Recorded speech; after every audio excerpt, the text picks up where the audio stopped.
What's going on, guys? So last Saturday, we bowled a tournament on the 46-foot 2023 USBC Masters pattern, 46 feet, 1.77 to 1. Go check out that video. I'll have it linked in the description or on the screen right now. So I have a lot of shots shown from this tournament. You're going to see not many of them struck. This pattern is hard. TLDR for everything, didn't make the cut, bowled 2 shifts of it, went in 6 games, 110 pins under, which was 4th on my squad, which was wild. We only had 13 people on that squad, unfortunately.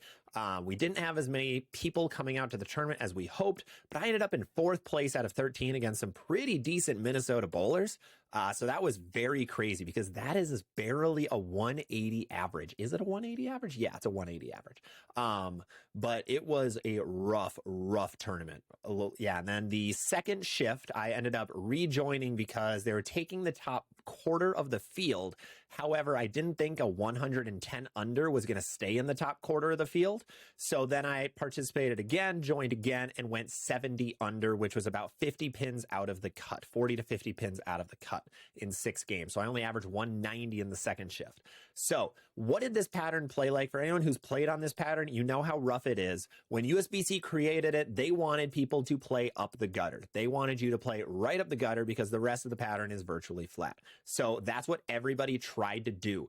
However, getting friction and making the ball slow down from the right was very tough because the lanes we bowled on were pretty old, high friction lane surfaces. So when you put surface on a bowling ball, because when you need a ball to slow down, you should use a lot of surface or big asymmetrical solid balls. Then your bowling ball wanted to hook too early, but then it hit down lane oil and just skated. It was a very weird reaction. Not many people had a very consistent reaction. There was one guy who went 200 over, and the only reason he did, he was chucking bullets up about the 1 board, 2 board, pointing it at the pocket, getting his ball to just fade into it, and it was awesome. It was fun to watch, but the rest of us could not find a way to score. It was very, very difficult. So there were a lot of washouts. There were a lot of 210 combos for the righties, 3-7 combos for any lefties, and the pattern did not break down much. So back in 2023, during the Masters, the reason this pattern played easier at times was because it broke down. When it broke down with a lot of high rev rates, with a lot of people on the lanes, made it a bit easier because as I figured out on second shift, scores were super high because we had triple the amount of bowlers. So when that breakdown happened, I, for one, did very, very well. So for scores in the first shift, I went 195, I think 160, 195, 160, 190-ish, and then a 180. And then in the second shift, though, I started 165, 155 to put myself very in the hole at 80 under. And then I went plus 3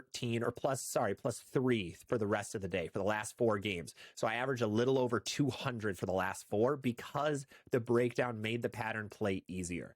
So the bowling balls that I used, along with what a lot of other people use, big asymmetrical bowling balls. I used an Extreme Envy. A lot of the guys on Brunswick staff used Extreme Envies or bigger, stronger bowling balls like that. Other ones that were used, a lot of Optimum Idols. Tons of Optimum Idols were being thrown out there. I used mine in the second shift. It looked great.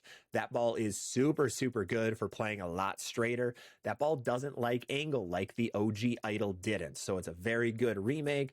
That ball was awesome from about up 5 to 10 board. You'll see a couple videos of that being shown, of the ones that I actually strike on. But otherwise, those were the main balls I used. I tried a Reality. It was a little too wishy-washy. I tried a Theorem. It was way too shiny. I tried a Scorpion Low Flare. The core was too tiny. I tried a Phase 2. It was just a little too weak. You needed to use big, strong ASIMs. Now, some other guys, one of my tournament teammates, Motive Staffer, threw a Pride Dynasty, super sanded Pride Dynasty, a Sub-Zero Forge. He threw the Motive EJ. That ball looked really good. Those were the 3 main ones that he tried from Very Straight. They looked great. Otherwise, Summit Ascent looked okay for more of the rev dominant guys. Those were pretty much the main bowling balls that I saw being used throughout the weekend.